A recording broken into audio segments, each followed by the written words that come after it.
Halo Sobat Genbi semuanya, selamat kembali lagi dengan podcast Genbi. Nah sebelumnya aku mau kenalin dulu nih, kenalin aku Acit sebagai podcaster pada hari ini.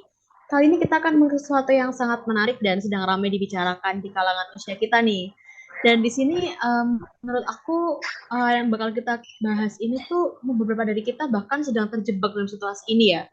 Jadi hari ini kita akan ngebahas soal hustle culture atau budaya hustling dan dari voting dari story Instagram Genbi UPN Veteran Jawa Timur kemarin, hustle culture adalah topik yang paling banyak dinikmati dan di vote nih. Jadi kita di sini akan membahas tentang apa itu hustle culture, how to deal with it, dan kaitannya dengan kesehatan remaja dan bahkan orang dewasa. Nah, tapi di pembahasan kali ini aku nggak sendirian nih. Ada narasumber yang bakal nemenin aku ngobrol tentang topik hari ini. Dan saat ini ada bergabung bersama kita Kak Safira Anjani SPSI, MPSI Psikolog. Halo Kak Safira, selamat datang di podcast Kesmas Gendi. Apa kabarnya nih Kak? Halo, baik kabarnya. Oke, nah mungkin sebelum kita mulai penjelasannya nih ya, aku pengen ngajak teman-teman dari Genbi untuk berkenalan juga dengan Kak Safira ini. Jadi Kak Safira ini merupakan psikolog di Manda Center, di Smalltalk, dan Halodoc. Nah, jadi kita kali ini akan ngebahas sesuai judul kita nih Kak, tentang hustle culture ya. Dan mungkin di sini beberapa juga udah nggak asing ya dengan hustle culture atau ritme kerja cepat gitu. Tapi nggak menutup kemungkinan nih teman-teman juga mungkin belum terlalu aware dengan hustle culture ini dan mungkin belum mengalami dan jangan sampai mengalami juga gitu. Nah mungkin di awal sebagai pengantar aja nih kita bakal kita pengen tahu nih penjelasan singkat dari hustle culture itu sendiri dari Kak Safira. Nah apa sih Kak hustle culture itu mungkin bisa dijelaskan ya ke teman-teman pendengar podcast hari ini? Oke, hustle culture tuh emang lagi ngehits banget ya karena lagi pada kerja, terus pada em, anak-anak baru graduate masuk kantor langsung hustle culture nih kayaknya culture di kantor ya. Hustle culture tuh sebenarnya lebih ke memaksa individu untuk bekerja atau bergerak secara lebih cepat dan agresif gitu ya. Jadi hustle culture itu budaya di tempat kerja ya khususnya yang mempromosikan pekerja lebih bekerja lebih dari durasi normalnya. Gitu. Bahkan kadang pas lagi istirahat pun masih mikirin kerjaan ya pas lagi free time di weekend istirahat lagi tidur gitu. Dan budaya ini tuh uh, mempromosikan ritme kerja yang sangat cepat memang gitu. Dan penyebabnya ya memang karena tuntutan pekerjaan mungkin yang tinggi ya atau di kantornya yang bekerja dengan pihak luar negeri sehingga jamnya beda jadi makanya harus hustle terus gitu ya jadi kerjanya di luar durasi pada umumnya gitu terus ada budaya yang udah turun temurun juga di beberapa perusahaan yang seperti itu gitu ya dan ada juga teknologi nih karena kita ada Zoom ada email segala macamnya jadi kalau udah pulang kantor tetap bisa di reach sama kantor gitu jadi makanya tetap bisa kerja di rumah gitu. Oke, jadi tadi ya sedikit penjelasan singkat dari Kak Safiran tentang hustle culture itu apa dan gimana sih kok fenomena ini bisa sampai rame banget ya di kalangan teman-teman fresh graduate atau bahkan dari teman-teman yang sekarang lagi kerja atau bahkan kuliah gitu ya. Nah, kalau menurut Kak Safira sendiri nih trigger apa sih Kak yang bikin hustle culture ini muncul nih dan kenapa teman-teman dari mungkin berpendengar podcast hari ini ya itu juga mengalami hustle culture. Kira-kira apa sih trigger yang bisa bikin mereka terjebak dalam hustle culture ini? Karena gini ya selain memang pekerjaannya yang tuntutannya tinggi yang memang banyak itu beban kerjanya memang dari pihak kantornya sehingga mungkin kurang SDM mungkin juga memang pekerjaannya urgent gitu jadi mereka harus hustle terus gitu ya memang beberapa perusahaan di beberapa bidang itu tidak bisa dihindari jadi trigger utamanya di situ kedua memang dengan seperti itu jadinya turun temurun terus tuh budayanya ya walaupun sebenarnya bisa nggak hustle karena kebiasaan badannya juga udah terbiasa untuk kerja terus sehingga ya di hustle aja terus gitu ya jadi ada employee baru pun mereka menerapkan hustle itu terus gitu itu turun lagi gitu ya Terus teknologi sih paling berpengaruh. Udah pulang tetap bisa di WA, tetap bisa disuruh ini itu, semua bisa dikerjain di rumah. Jadi makin blur tuh kapan kita istirahat, kapan kita kerja gitu. Apalagi sekarang em, orang-orang yang baru kerja nih terutama ya, dewasa muda yang baru kerja, ngelihat temen-temennya kerjanya hustle banget, sampai di upload-upload di Instagram malam-malam masih kerja apa segala macam, bikin orang lain ngerasa aduh dia nggak produktif, apa gue kurang sibuk ya gitu. Jadi ketularan hustle juga gitu. Jadi trigger-trigger pertamanya itu ya, memang beban kerja ngaruh ke budayanya, ngaruh juga ke behavior kitanya juga di rumah gitu. Oke, jadi itu tadi ya beberapa trigger karena ada teknologi juga, jadi boundaries antara jam kerja dan jam yang seharusnya kita istirahat, jam personal itu udah ngeblur banget karena kita bisa dihubungi Iya, pakai apapun itu. Nah, betul. ini nih Kak, kan tadi kan Kak Safira tuh menjelaskannya dari point of view teman-teman yang udah bekerja nih ya. Tapi kan sekarang ini kita bisa lihat banget nih teman-teman dari mahasiswa ya, contohnya itu juga hasilnya mati-matian juga nih. Kayak misal nih ikut organisasi tuh nggak cukup cuma satu atau dua, kayak tiga, empat, lima masih part time dan sebagainya. Nah gimana tuh Kak menurut Kak Safira dengan mahasiswa yang sebenarnya kita tuntutannya cuma belajar ya sebenarnya karena fokus utama mahasiswa kan harusnya kuliah gitu ya. Tapi dengan Ya. hasil sebanyak itu tuh gimana nih Kak? Nah, kalau mahasiswa agak beda ya. Sebenarnya tuntutannya nggak sebanyak orang kerja. Nggak ada juga yang nuntut untuk organisasi banyak-banyak. Nggak ada juga yang nuntut untuk, ayo berpengalaman sebanyak-banyaknya. Nanti masuk CV banyak gitu. Padahal kalaupun kerja, dilihat CV-nya juga belum tentu gitu ya. Jadi cuma biar CV-nya berwarna-warni gitu. Tapi mahasiswa kan gini ya, sifatnya masih remaja juga. Walaupun umurnya 20-an, dewasa muda, tapi tetap ada sisi remajanya. Mereka tuh bergerak secara berkelompok, sehingga FOMO gitu, feeling apa, fear of missing out gitu. Jadi kalau temennya ikut organisasi apa dia pengen ikut, temen lain ikut organisasi lain dia pengen ikut gitu ya. Simply ingin merasa belong gitu.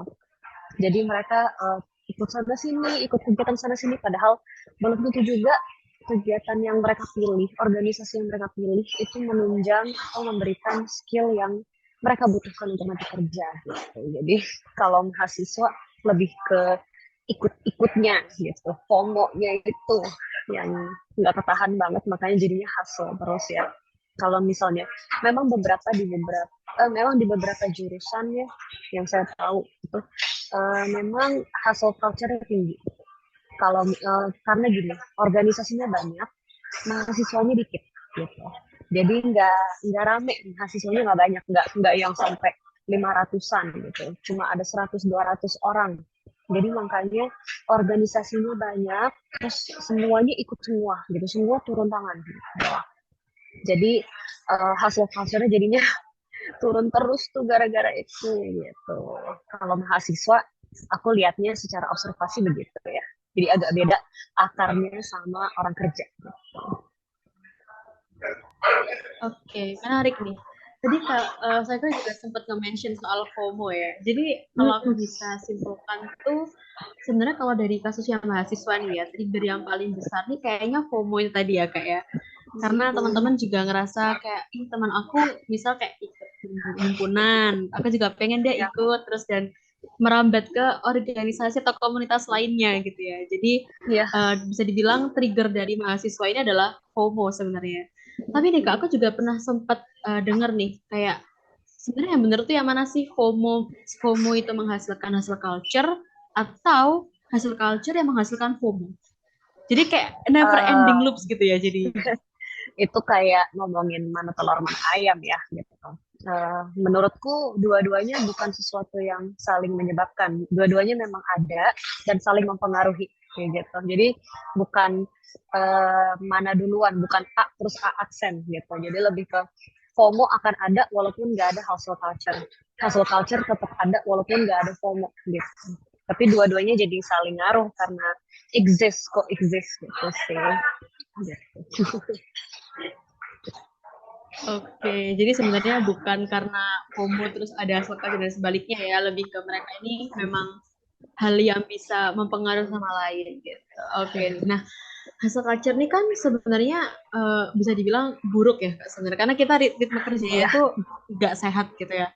Nah, eh, ciri-ciri hustle culture tuh gimana sih menurut Kak Safira? Kayak apa yang membedakan hustle culture itu beda sama budaya kerja lainnya?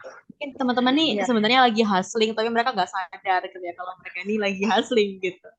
Gimana tuh Kak? Iya, kadang orang tuh nggak sadar, orang mikirnya kan kayak gue produktif aja gitu, gue tetap bergerak, gue melakukan sesuatu gitu ya, sehingga mereka merasa dengan melakukan sesuatu produktif gitu, nggak lagi hustling, padahal sebenarnya mereka lagi memburu-buru, bergerak dengan cepat, dengan agresif gitu. Nah, gimana sih caranya notice kita nih hustle apa enggak gitu ya. Pertama-tama itu ya, apakah kita selalu ngerjain sesuatu tuh buru-buru, kayak misalnya habis ngerjain ini, harus ngerjain ini. Kayak ingin banyak-banyakan to-do list gitu. Banyak-banyakan hal yang udah dikerjain hari ini. Kayak gitu. Banyak banget deadline, banyak banget ini, banyak banget itu. Pokoknya semua tuh serba moving gitu, nggak ada restnya gitu ya. Padahal kan mahasiswa manusia tuh butuh istirahat gitu ya, butuh stop. Tapi kalau lagi hustle kayak gitu, selalu bergerak ke sana kemari, selalu ada yang dikerjakan, even lagi tidur aja kepikiran gitu. Jadi suka ada deadline mendadak nggak gitu, kayak ada kerjaan ini terus habis ini selesai tiba-tiba ada kerjaan ini, tiba-tiba ada deadline ini gitu. Jadi seems like mereka tuh selalu punya something to do gitu, kayak ada aja yang harus dikerjain gitu ya. Kalau hustle tipenya kayak gitu. Terus apakah kita tuh susah istirahat? Kayak kita karena kerja terus, moving terus. Apakah kita tuh kerja, belajar, melakukan sesuatu lebih dari 8 jam sehari gitu ya? Karena jadinya nggak ada waktu istirahat, nggak ada waktu tidur, nggak ada waktu untuk makan. Makan aja susah, kayak harus sambil melakukan sesuatu. Padahal makan kalau waktu 10 menit selesai. Tapi rasanya nggak mau wasting 10 menit untuk makan. Harus sambil ngapain gitu ya. Gitu. Jadi kayak gitu tuh kalau hustle. Terus kayak misalnya ada nggak sih kehidupan lain di luar ini, kayak misalnya sempat nggak gue sosialisasi, sempat nggak gue party, sempat nggak gue jalan-jalan, atau sekedar nonton Netflix gitu, sempat nggak tuh gitu ya. Kalau nggak sempat, kayaknya hustle banget nih gitu. Terus masih mikirin kerjaan nggak tuh pas lagi makan, lagi liburan, lagi vacation kemana sama keluarga. Aduh kepikiran kerjaan ini, aduh kepikiran disuruh ini, ada deadline ini kayak gitu. Terus yang paling khas adalah kalau dia istirahat atau lagi liburan, lagi weekend, itu ada rasa bersalah, kayak ngerasa nggak produktif, ngerasa useless, ngerasa aduh kok gue nggak ngapa-ngapain sih hari ini gitu ya. Padahal biasanya gue ngapa-ngapain, tapi kok hari ini gue diam aja ya gitu. Jadi ngerasa bersalahnya itu khas banget tuh dari ciri-ciri orang yang lagi hustle gitu. Oke, berarti kayak misal nih Kak, kayak kita kan, aku juga sering sih dilihat di sekitar-sekitar aku, kayak kalau misal, justru kalau kita ini lagi nggak ada tugas misalnya, kayak hidup kita tuh lagi tenang-tenang aja, kita malah kayak, kok kok lagi tenang-tenang aja ya, kok lagi diem-diem aja ya, apa yang aku lewatin Iya. ya, kayak gitu. Jadi mungkin itu red flag banget ya, buat teman-teman mahasiswa, Iya. kalau merasakan kayak gitu juga, berarti kalian sudah masuk dalam budaya hustling gitu. Iya. Oke. Betul. Dari yang aku baca di artikel nih, Kak Safira, hustle culture tuh kan ternyata dapat menimbulkan masalah kesehatan nih ya, apalagi kesehatan Iya. mental di luar kesehatan Betul. fisik gitu. Nah, menurut Kak Safira sendiri dari sudut pandang psikologi nih, Kak, gimana sih kaitan hustle culture dengan kesehatan mental buat teman-teman yang sedang terjebak di dalamnya gitu? Oke, karena hasil ya, karena buru-buru, karena selalu bergerak, selalu harus merasa produktif, selalu ada rasa bersalah kalau nggak produktif, jadinya burn out gitu. Dan kalau udah burn out, itu tuh udah kayak mematik api untuk segala gangguan mental. Gitu, kayak burn out itu nanti muncul untuk cemas, muncul untuk depresi, muncul untuk bad mood gitu ya, kayak gangguan mood, karena semuanya tuh capek gitu, mulainya dari kecapean, dari merasa gak berharga, nggak berguna kalau nggak ngapain. Terus hustle culture kan kita bandingin diri kita sama orang yang kayak orang sesibuk apa, seproduktif apa, kok kita enggak. Nah, nanti memunculkan pikiran-pikiran negatif terhadap diri sendiri. Jadi itu nanti tuh mematik api di segala gangguan mental itu ya, kayak kecemasan itu. Terus kita jadinya pesimis juga. Kadang kalau kita hustle, kebanyakan kerjaan, kita pesimis ini selesai apa enggak, ini perform apa enggak, perfect apa enggak gitu ya. Hasilnya sesuai yang kita inginkan atau enggak. Dengan kayak gitu jadinya cemasnya itu pesimis, cemas, hopeless gitu ya. Nanti munculnya ke depresi gitu.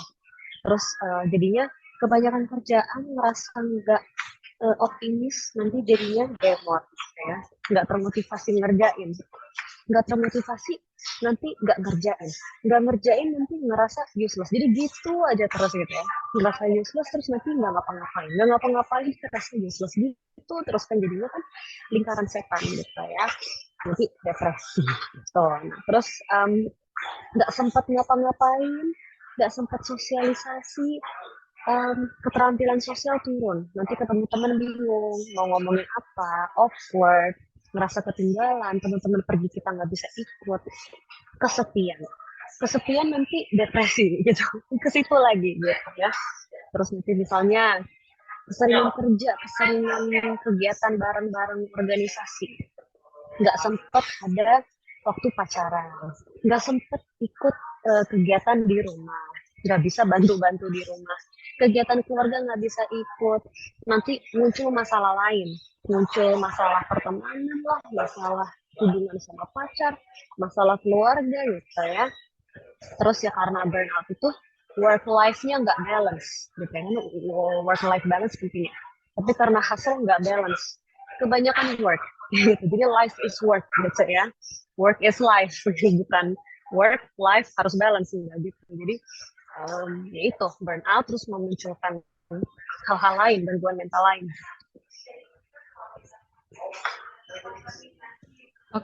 Oke. Jadi menurut Kak Sasha ini kalau dari sudut pandang psikologi itu emang dia benar-benar pemantik dari segala masalah kesehatan mental gitu ya Kak ya, bahkan sampai depresi. Burnout-nya itu.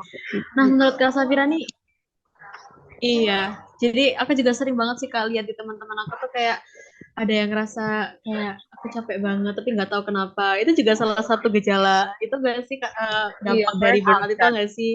Gitu. Nah karena ini kan udah buruk banget ya, udah buruk banget nih. Gimana nih Kak cara menumbuhkan kesadaran ya bahwa bekerja berlebihan itu nggak baik, terutama akhir-akhir ini tuh orang-orang tuh mungkin ya banyak orang yang salah tangkap juga dengan hustle culture yang malah menyebabkan orang-orang tuh makin banyak yang terjebak dan terjerumus gitu dalam budaya gila kerja ini. Kayak orang-orang tuh banyak yang hustle culture dengan kedok romanticizing life gitu ya. Sering banget kan tuh kita lihat di Instagram, di TikTok dengan kayak mereka sibuk dengan bangganya ngepost dengan kayak romanticizing life gitu. Nah, itu gimana sih Kak kalau biar mereka tuh sadar kalau budaya kayak gini sebenarnya nggak baik kayak gitu? Sebenarnya gini, cara pertama untuk tingkatin awareness udah pasti psikoedukasi ya, dengan Gen B misalnya bikin podcast begini, ini bagus banget. Seenggaknya kita raising the idea bahwa hustle culture tuh not very good gitu ya. Sometimes necessary tapi not always good gitu. Jadi kita kan nggak pungkirin memang akan ada momen di mana kita harus hustle gitu. Tapi bukan sesuatu yang harus di endorse gitu. Jadi dengan podcast begini, dengan posting-posting di IG yang psikoedukatif, itu sangat sangat bagus untuk seenggaknya memunculkan idenya di kepala orang lain kalau woi jangan hasil amat lah, biasa aja gitu ya. Jadi itu udah bagus tuh untuk raising awareness. Dan harus dari edukasi itu kita harus paparkan ya, positif negatifnya apa sih dari hustle culture ini, banyakan negatifnya apa positifnya gitu. Kalau banyakan negatif tapi harus hustle culture, kita harus gimana gitu ya untuk menangani si hustle culture-nya ini di saat-saat lagi hustle culture. Gimana caranya biar kita tetap waras saat hustle culture itu terjadi gitu ya. Nah, dan itu adalah suatu budaya yang tidak di-endorse turun temurun, tapi harus dihindari justru gitu ya. Jadi dari psikoedukasi itu sangat penting. Terus kalau misalnya di perusahaan, kalau di organisasi, hustle banget nih kayaknya. Bisa lakukan evaluasi performa kerjanya, apakah staff-staff organisasi gue ini perform, atau malah capek, atau malah gampang marah, kayak gitu ya. Atau puas nggak nih sama hidupnya, kurang apa nih, kurang sosialisasi, kurang ketemu keluarga, atau apa gitu. Kan pasti ada aja tuh gitu ya. Jadi evaluasi gitu, jangan sampai kita tuh mengabaikan kesehatan mental staff-staff, maksudnya mahasiswa, staff kerja gitu ya, kayak yang penting kerjaan selesai, nggak bisa gitu, kita kan bukan robot aja tuh harus di maintain, HP aja harus di charge. Jadi kalau kayak benda mati aja harus di-charge, gimana kita yang hidup gitu ya, yang punya aspirasi lain, yang tenaganya tuh nggak selalu 100% tiap habis di-charge kayak gitu. Jadi dari situ tuh meningkatkan awareness-nya, terus ada juga psikoedukasi dari organisasinya, dari perusahaannya gitu. Misalnya udah merasa hustle culture itu apa, kesehatan mental itu apa, itu penting banget karena policies atau kebijakan dari penyelenggaranya ya, dari perusahaan, dari organisasinya itu penting. Jadi mereka yang bikin hustle culture itu ada gitu ya. Jadi kalau dari merekanya aware bahwa kalau nggak hustle justru lebih produktif loh gitu, itu mereka akan bisa menghindari beban kerja yang banyak sehingga tidak harus hustle culture gitu cara meningkatin awareness. Oke, mungkin bisa kita mulai dari diri sendiri ya Kak, buat gimana caranya kita ini gak hustle gitu ya. Nah mungkin untuk teman-teman yang udah terlanjur nih Kak, terlanjur terjebak dalam sistem hustle culture, bukan sistem sih, budaya ya lebih tepatnya. Nah itu gimana sih Kak cara mereka biar bisa menarik diri dari budaya yang gak baik ini tadi. Jadi mungkin gimana cara mereka yang udah terbiasa dengan kerja terus kerja yang pada akhirnya bisa memperlambat ritme kerja mereka gitu untuk mencapai yang namanya work life balance. Nah, kalau menurut Kak Safira itu gimana ya Kak caranya? Oke, kalau hustle culture terus kita berpikir bahwa hustle adalah produktif, itu nggak benar. Cara pikir kayak gitu nggak benar. Jadi sebenarnya dengan manusia itu kerja dan ada istirahatnya, itu justru performa kita lebih produktif gitu ya. Jadi jangan sampai berpikir harus hustle terus produktif kayak gitu. Justru dengan kita istirahat itu performa kita akan lebih baik. Jadi kita hapus dulu cara berpikir bahwa harus hustle baru terlihat produktif gitu. Dan kita tidak perlu promote di social media ya. Kalau misalnya kayak feeling produktif gitu, terus malam-malam masih ngelakuin sesuatu gitu ya. Kayak, terus kan suka ada gitu ya orang kayak being proud of myself, hari ini gue produktif banget, tapi itu jam 1 pagi terus dia masih ngerjain sesuatu, kayak enggak, itu malah gak istirahat, itu malah di opposite of productive gitu ya. Lu forcing diri lo sendiri gitu. Jadi kita bisa stop lakukan itu dulu biar kita nggak romanticizing si hustle culture ini, nggak mempromosikan kesannya hustle culture ini baik gitu ya. Dari situ kita bisa mulai, terus kita bisa juga nih cari waktu luang kalau misalnya udah terlanjur terjebak di hustle culture, atau misalnya memang lagi beban kerja banyak jadi hustle culture di organisasi itu kayak gitu, lagi genting-gentingnya nih, lagi ada target gitu ya, nggak bisa dihindari, kita harus survive gitu. Jangan lupa cari waktu luang untuk istirahat. Makan siang itu wajib, nggak bisa diganggu, nggak sejam, itu 10 menit kelar gitu ya. Jadi nggak usah ngerasa bersalah untuk stop kerja 10 menit untuk makan siang kayak gitu. Terus kita juga harus tahu bahwa orang dewasa itu konsentrasinya cuma 40 menit. 40 menit tuh bener-bener nggak diganggu itu bisa. Setelah itu udah jangan harap masih bisa fokus gitu ya. Jadi setelah 40 menit cobalah cari waktu untuk stretching, untuk ngemil, untuk stop dulu gitu ya. Nggak usah lama-lama, nggak usah yang kayak jalan-jalan ke mall apa segala macam, nggak usah kayak gitu. Cukup buka HP, scrolling, istirahat dulu lah, pokoknya reset dulu otaknya, di charge dulu. Jangan sampai kita tunggu kita capek banget baru nge-charge. Itu nge-charge-nya akan jauh lebih lama. Jadi baterai kalau udah 40%, charge lah sebentar, kayak gitu. Jangan tunggu 15%, udah merah, udah ngantuk-ngantuk baru kita charge gitu ya. Gitu. Nah, itu cari waktu luang untuk hobi, misalnya nih weekend, hari Minggu. Minggu kan di kalender merah ya, merah kan nggak ngapa-ngapain gitu. Ya udah, pakai waktunya untuk hobi gitu ya, untuk recharge seharian. Hobinya apa sih? Misalnya painting, gardening, jalan-jalan, jogging, boleh. Hari Minggu tuh bebas gitu ya. Pokoknya em, buat hari Minggu kamu tuh spesial gitu ya saat itu. Jadi cari waktu luang. Nah, terus kita juga harus tahu nih limit kita gimana. Limit energi. Tiap hari kan energi kita nggak 100%. Bangun-bangun belum tentu 100 gitu ya. Misalnya kita begadang. Terus bangun-bangun masih capek dong. Nggak yang seger banget gitu kan. Jadi pasti, aduh cuma 50%, aduh cuma 60, aduh masih ngantuk, aduh pegel-pegel gitu. Jadi kita juga harus sadar diri, hari ini energi kita limitnya gimana? Gitu. Bisa nggak kita kerja hustle? Bisa nggak kita ngambil kerjaan banyak hari ini? Energi kita hari ini berapa? Waktu kita hari ini berapa? Apakah kita cuma bisa kerja sampai jam 1 siang, habis itu harus istirahat, atau cuma sampai sore, gitu. Kita harus tahu, gitu ya. Terus beban kerja kita harusnya berapa? Jadi jangan sampai kita hustle karena kita ngambil kerjaan orang, gitu. Kayak misalnya bantuin orang, atau orang limpahin ke kita, terus kita iyain, jadinya kan kita yang hustle, gitu ya. Jadi kita juga harus tahu beban kerja kita tuh berapa, gitu. Terus pertegas boundaries kita. Misalnya udah pulang, udah mau tidur, masih di WA suruh ngerjain A, B, C, D. Ini udah pakai skincare, udah pakai piyama, udah dong gitu ya. Jadi kita bisa pertegas boundaries kita. Gue udah siap tidur nih. Gimana kalau gue kerja nanti pagi? Kayak gitu. Untuk kan kita mempertegas boundaries kita ya.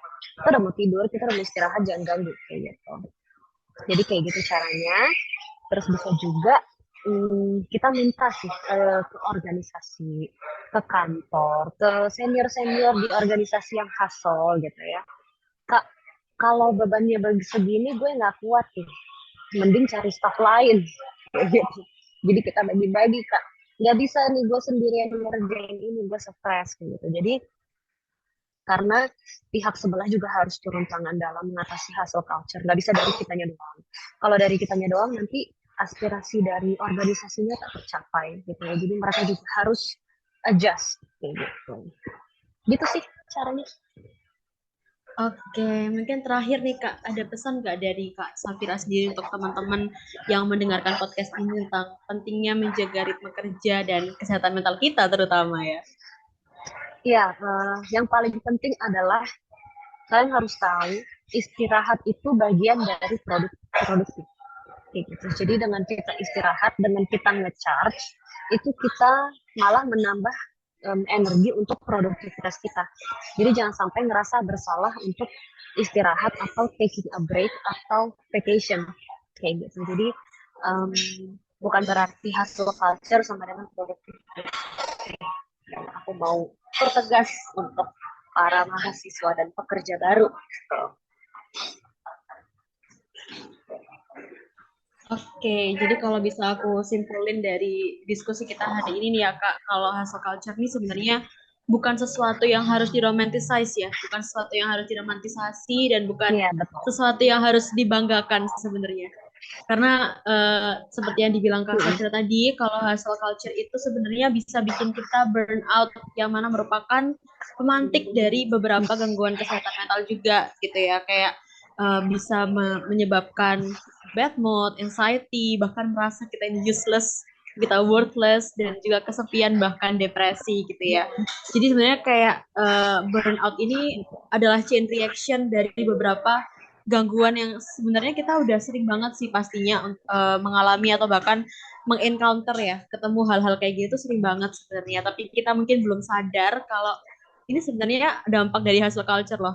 dampak dari hustling gitu ya. Jadi mungkin buat teman-teman semuanya, teman-teman podcaster yang merasa nih sudah terjebak dalam budaya lingkaran setan hustle culture ini, semoga bisa semakin menyayangi dirinya dengan berusaha keluar perlahan dari lingkaran hustling ini. Dan juga buat teman-teman yang mungkin belum sampai terjebak di culture ini, keep up the good job karena that's not something you have to be proud of gitu ya. Nah, hari ini seru banget nih Kak Safira, thank you so much. Makasih banget udah jadi pemateri di podcast Genbi Veteran Jawa Timur hari ini. Semoga cerita-cerita pengalaman Kak Safira dan saran-saran juga yang dedikasi nanti semoga bermanfaat. Gak cuma ke Sobat Genbi, tapi juga para pendengar podcast ini. Nah, kalau ada teman-teman yang pengen kerjasama atau ada ide konten podcast Kesmas Genbi UPN Veteran Jawa Timur selanjutnya, just hit us up on Instagram @genbi.upn Veteran Jawa Timur dan juga bisa melalui line kita dengan klik link yang ada di bio. Jangan lupa sertakan trigger podcast Kesmas Genbi UPN Veteran Jawa Timur. Nah, thank you so much buat teman-teman yang udah mendengarkan podcast ini episode pertama bareng Kak Safira. See you on the next episode. Sekali lagi, thank you so much untuk Kak Safira telah meluangkan waktunya jadi materi di podcast hari ini. Thank you Kak Safira. Bye, see you.